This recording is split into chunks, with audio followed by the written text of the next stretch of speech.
Hi, happy Thanksgiving.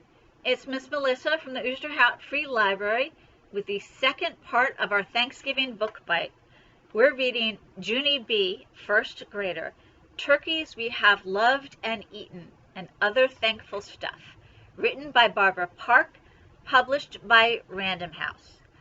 Room 1 is in their school contest for the best list of things they're thankful for.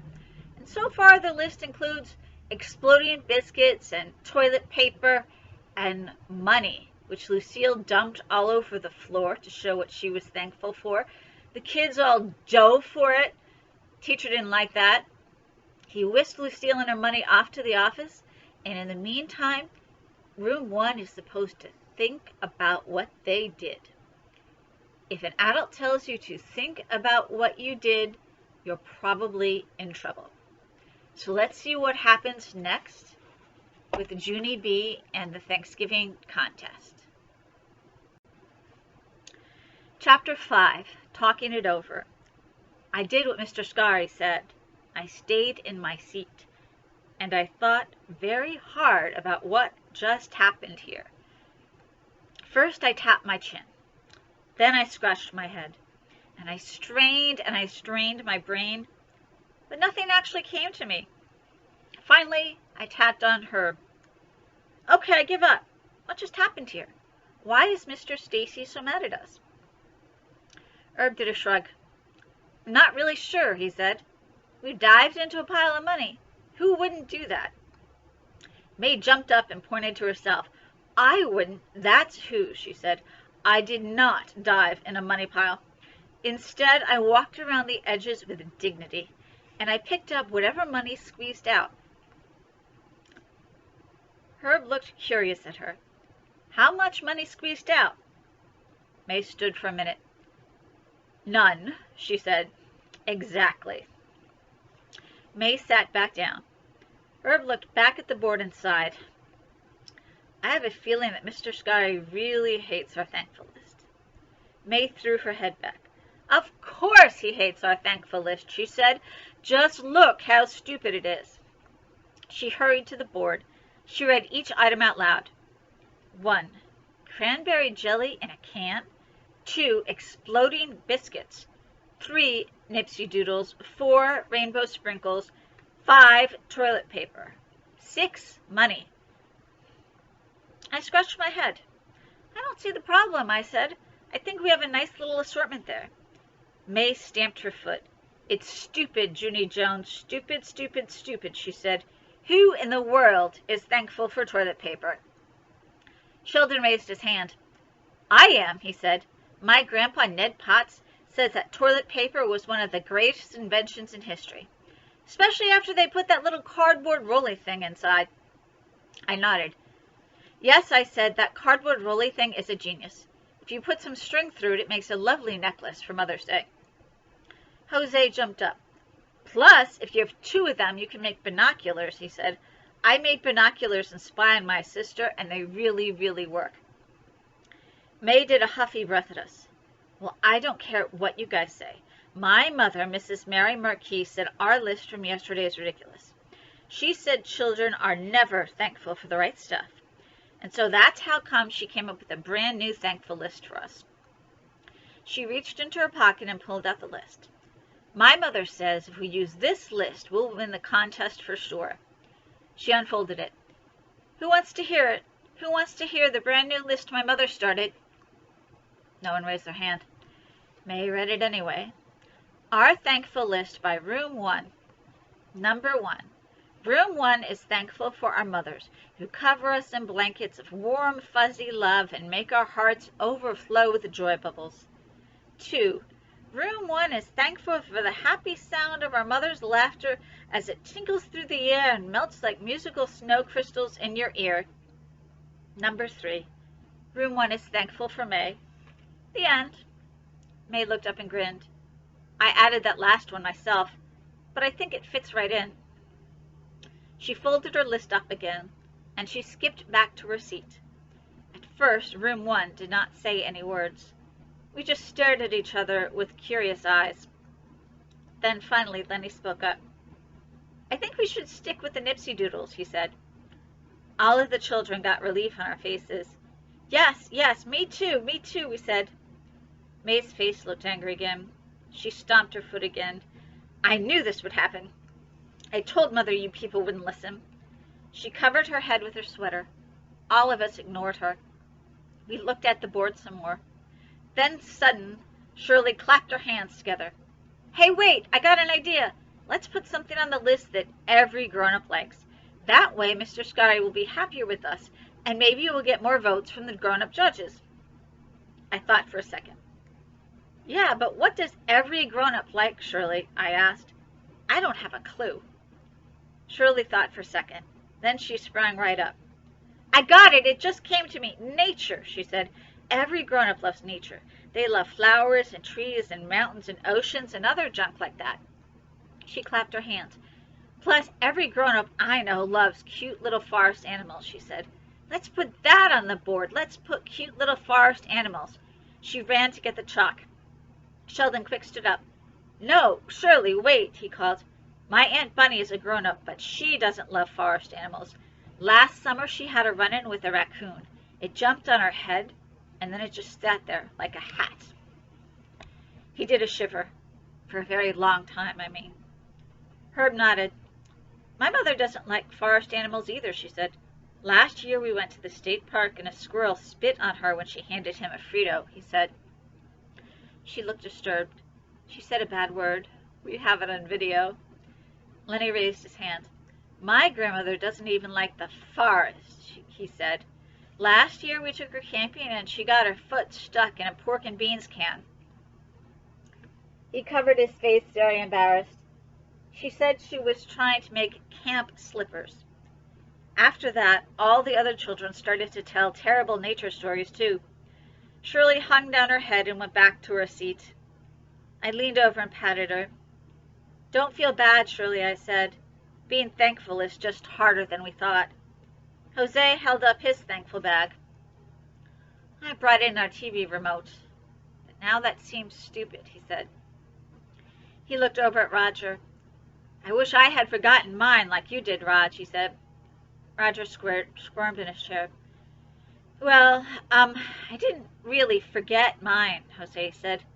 I brought in a can of whipped cream, but I squirted it in my mouth before school started. Jose smiled. Who wouldn't, he said. Just then we heard feet in the hall. Shh, shh, Mr. Scary is coming, Mr. Scary is coming, we whispered to each other. Then room 1 got speedy quiet, and Mr. Scary and Lucille walked right in the door. And ha! We did not get caught talking. Mr. Scary took Lucille back to her chair. She fluffed her shiny hair, and she did a spin. I didn't even get in trouble, she said. All I had to do was put my money in the safe, and I had to promise not to throw dollars at poor people. Mr. Scary frowned his eyebrows. I don't really think that was our message, Lucille, he said. We talked about not bragging, and we said that having money doesn't make you any better than anyone else. Remember that? Lucille fluffed some more. Nope, she said. Then she skipped in a circle and she twirled herself into her chair. Mr. Scary looked at the rest of us. Boys and girls, I'm sure you all know that diving for money was not a good decision. Correct? Correct, we shouted. We did not really believe that, but sometimes it is just better to shout correct. Okay then, he said. Then if you promise to behave like ladies and gentlemen, we'll get on with show and tell. We promise, we shouted. Mr. Scary smiled. We relaxed our shoulders. When a teacher smiles, everything feels better. Chapter 6. Something in Common. Mr. Scary roamed his eyes around the circle. Okay, let's get started again. Who has brought something so special that you can't wait one more second to show us? Me, I shouted. Me. No, me. Me, shouted May even louder. Then she quick jumped up and she reached into her thankful bag. And so I quick jumped up too and I reached into my thankful bag too and boom. Both of us pulled out our thankful items at the very same time. And I could not believe my eyeballs, I tell you. On account of me and May brought the same thankful item from home. And here's the shockingest part of all. They were the exact same stuffed elephants. It still takes my breathing away to think about that. 'Cause me and May are nothing alike. So how come we can be thankful for the same elephants? Both of us kept staring at this terrible situation. We could not even say any words. Mr. Sky leaned back in his chair and smiled. "Well, this is very interesting, isn't it?" he said. His smile got bigger. "I actually love this, girls," he said. "It just shows us that even when people are quite different from each other, they can still have things in common." He stood up. "That's what happened with the Native Americans and Pilgrims, remember?" he asked. "Even though they were very different from each other, they were thankful for many of the same things, and that allowed them to be friends that day." I quick raised my hand. "Yeah, only May and I are not friends, Mr. Sky. Plus, I don't even get pilgrims. Their costumes look hottish and sweatish." May stepped in front of me. "Well, I love pilgrims," she said. "I wish I was wearing hot, sweaty pilgrim clothes right now." I did a huff at her. "If I was an Indian, I would not eat squash with you." Mr. Sky laughed. "See, girls? See how different you are? But look, you're both thankful for the same little toy." I frowned my eyes at that comment. "Philip Johnny Bob is not a little toy, Mr. Sky," I said, real annoyed. "Philip Johnny Bob is the bestest stuffed animal friend I've ever had." May nodded. "And my elephant is my best stuffed animal friend, too," she said. "His name is Police Sergeant Chuck, and I have known him since my mother brought him home from the store." She held him up for everyone to see.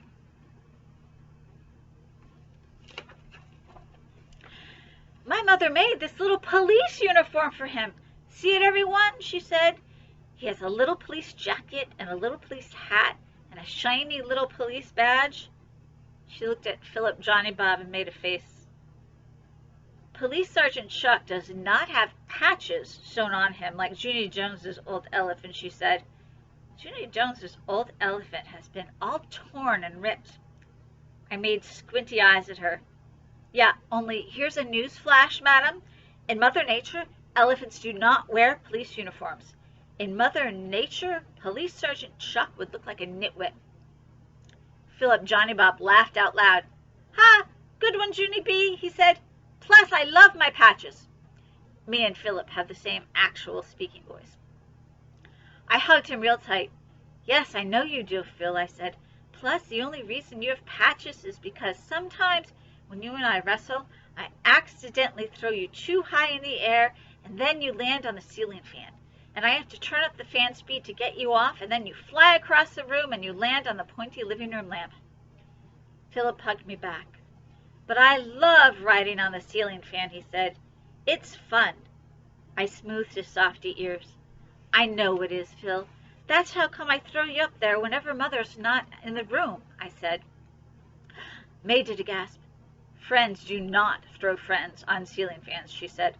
"I bet a ceiling fan ride is even against the law, I bet." Police Sergeant Chuck nodded real fast. Yes, I bet I could arrest him for that," he said. Chuck and May have the same voice, too. May smiled. "Yes, I bet you could, too," she said. And so Police Sergeant Chuck got right in Phil's face, and he said, "I'm taking you to jail, Peanut Butter and Johnny." Then he bopped Phil on the head with his trunk. So Philip bopped him back, and then bam, they wrestled all around in the air. And they bopped and flopped and socked and thunked. Plus, also, they chased each other around the show and tell circle. All of room 1 laughed and clapped. It was very joyful. Then, whoa, whoa! A loud voice interrupted all the excitement. "Knock it off, you two, right now!" Everyone looked up. Mr. Sky's face was reddish and maddish. Also, his hair looked wildish and spriggish. Me and May stopped running speedy fast. Chuck and Phil stopped running too. Mr. Sky ran his fingers through his wildish hair. "What do you girls think you're doing?" he said. Me and May looked nervous at each other. We rocked back and forth on our feet, and we tried to think real fast. Well, let's see," I said, very shaky. "What do we think we're doing, May?" May's voice was shaky, too. Well, right now, I think Police Sergeant Chuck is chasing Peanut Butter and Johnny because Peanut Butter and Johnny is running away from him. She glanced her eyes at me. Right, Junie Jones? I nodded faster. Yes, I said. That is because Peanut Butter and Johnny does not want to be arrested by a nitwit elephant in a police suit. Just then, Police Sergeant Chuck looked shocked at me. Hey, he shouted, you can't say that. Then he turned around and looked at May, and the elephant hollered, cuff him! And before I knew it, May pulled some teensy handcuffs out of Chuck's jacket, and she tried to put them on Philip Johnny Bob. But ha! Philip was way too fast for her, and he ducked out of the way. Then me and Phil started to run again. Only this time Mr. Scary stepped in front of us, and he took Philip right out of my hands. Plus, he took Police Sergeant Chuck out of May's hands, too. After that, he snapped his loud fingers at us to sit down. And so both of us sat. End of joy. Chapter 7, Stinky. Mr. Scary put our elephants on his desk. He did a sigh at May and me. Then he went to the board and he thought a minute. Okay, you two, I'm going to put your friends on the thankful list, but I am not happy with the way you behaved just now, and we will definitely talk about this later, he said. Roger nodded over at us. Welcome to the club, he said. Mr. Scary frowned at him. Then he added our elephants to the list on the board. After he finished, he stood back and he read the list out loud. 1 cranberry jelly in a can. 2 exploding biscuits. 3 Nipsey Doodles. 4 rainbow sprinkles. 5 toilet paper. 6 money. 7 Philip Johnny Bob. 8 Police Sergeant Chuck.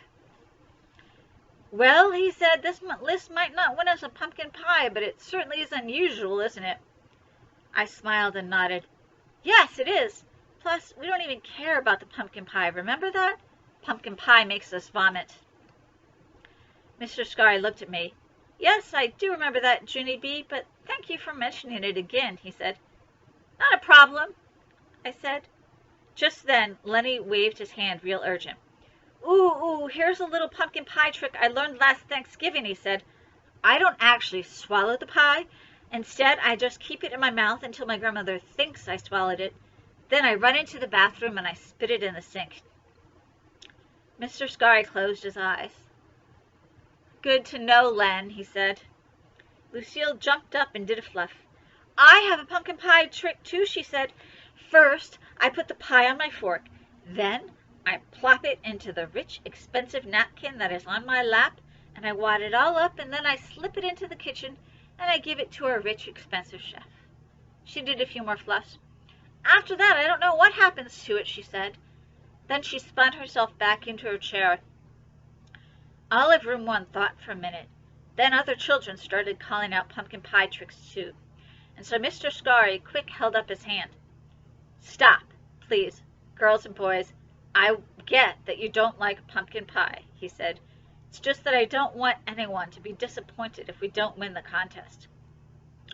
All of us looked around at each other, but then Herbert raised his hand. But, see, I think you're the one who is disappointed, Mr. Scary, he said.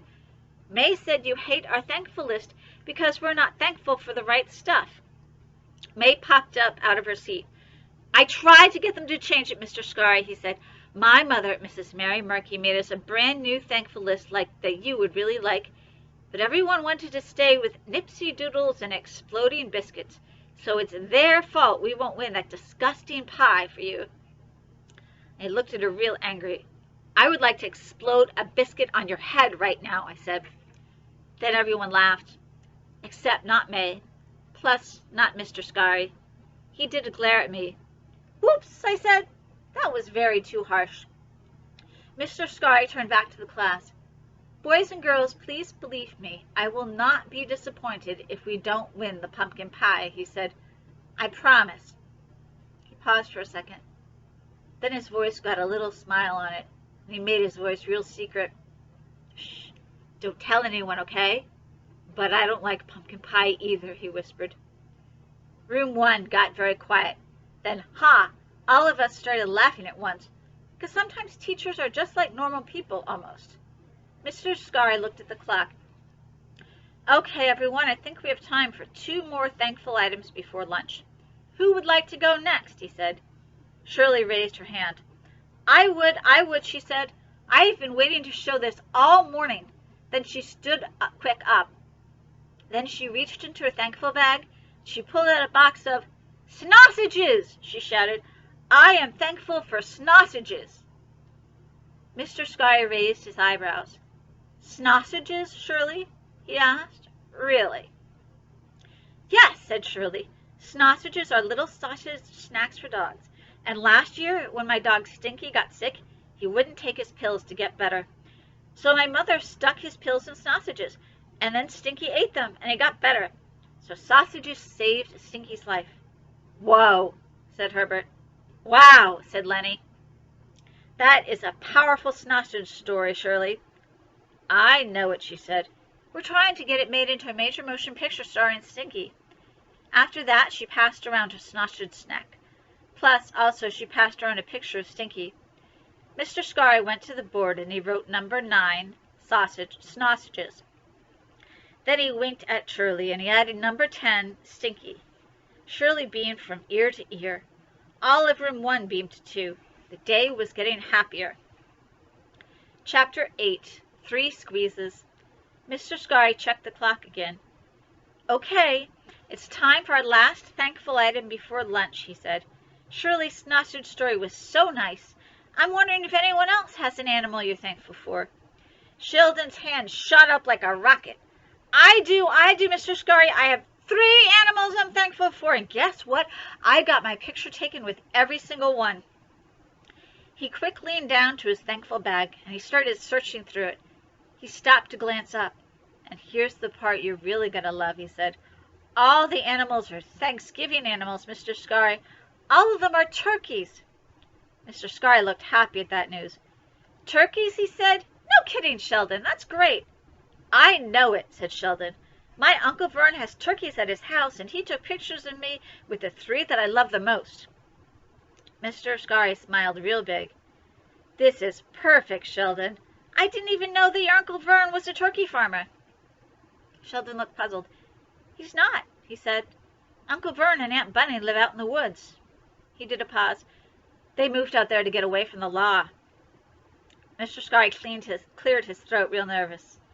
Yes, that's fine, Sheldon, but that story is really none of our business, he said. Well, I think it's our business, shouted a loud voice. I think he should be arrested. All our eyes turned to May. Her face looked shocked at us. Don't look at me. I didn't say that it was him, she said. Then she quick pointed to Police Sergeant Chuck on Mr. Scarry's desk. Mr. Scarry rolled his eyes, very annoyed. He told May to button her lips. She started to sputter. But, Mr. Scarry snapped his fingers at her. Then he turned back to Sheldon. Please forgive that interruption, Sheldon, he said. I really can't wait to see your turkey pictures. I've seen wild turkeys when I've been hiking, but I've never been close enough to get a picture. Really? That's odd, said Sheldon. It's easy to get turkey pictures at Uncle Vern's. He brings them right inside the camper. Mr. Scarry's face went funny, but he didn't say any words. Then, all of a sudden, Sheldon found the pictures he was looking for in his thankful bag, and his whole face lighted up. I found them! Here they are!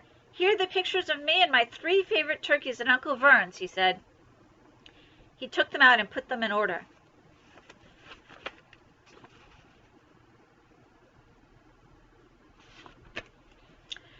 Number 1 is Gary Gobbles, number 2 is Harry Gobbles, and number 3 is Larry Gobbles. He smiled real big at that one. Larry was from last year, he said.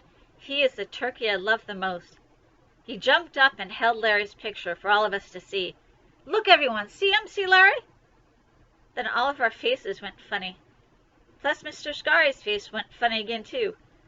Well, that's not what we expected, Sheldon. This isn't a picture of a wild turkey in the woods, is it? He did a hard swallow. This is a picture of a cooked turkey on your plate, and you're eating it. Sheldon nodded, real happy. Yes, he said, I know. At Thanksgiving we take pictures of the delicious turkeys we have loved and eaten. This is Larry from last year. He looked curious at our teacher. Don't you take pictures of your Thanksgiving dinners? He asked. Mr. Scarry thought for a minute. Well, yes, now that I think about it, we do, Sheldon. We do take pictures of our Thanksgiving meals, he said. Sheldon smiled at Larry again. Larry is my favorite, he said. Look, see, Uncle Vern gave me the drumstick. In our family, it is an honor to get a Thanksgiving drumstick. Sheldon stood up straight and tall. The drumstick is what a king gets, he said, real proud. I thought about that. I've never gotten a drumstick, I said, really disappointed. Me neither, said my friend Herbert. My mother says if she gives me the drumstick, I'll slap it on the tablecloth. Sheldon beamed. My Uncle Vern didn't care if I slapped it. He just said to me, enjoy it, Sheldon. Sheldon grinned real big. And there is something else I love about Thanksgiving at Uncle Vern's, he said. Before we eat, we all hold hands around the table, and then we squeeze each other's hand 3 times. He joined his 2 hands together, and he showed us how to squeeze. 1 squeeze, 2 squeeze, 3 squeezes. 3 squeezes stand for 3 special words. He looked around the room. Can anyone guess what the 3 special words are, he asked. Room 1 thought and thought, but we could not come up with the 3 special words. Finally, Mr. Scarry put his hand on Sheldon's shoulder, and he smiled down at him. I love you, he said. Sheldon stood there for a second, then he smiled, kind of shy. Well, I love you too, I guess, he said. But can you guess what the words the 3 squeezes stand for? Mr. Scarry stood there very frozen. He did not make any more guesses. So finally Sheldon blurted it out. Happy Turkey Day, he said. The 3 squeezes stand for Happy Turkey Day. So that's how come we always name the turkeys, because they make our Thanksgiving Day happy and delicious, and we don't ever want to forget them. I thought that over in my head. Room 1 thought it over too. Then all at once we started to clap, because that's the nicest way to remember a turkey that we ever heard of. Sheldon looked at his Thanksgiving pictures again. Good old Larry from last year, he said, kind of quiet. Mr. Scarry smiled. Then he walked to the board. He picked up the chalk, and he wrote it on the board. 11. Good old Larry from last year. Room 1 clapped some more. Good old Sheldon Potts. So that's it for today's Thanksgiving Book Bite. Next time we'll find out what happens when they get dressed for the feast and what else they could be thankful for. See you later from the Oosterhout Free Library.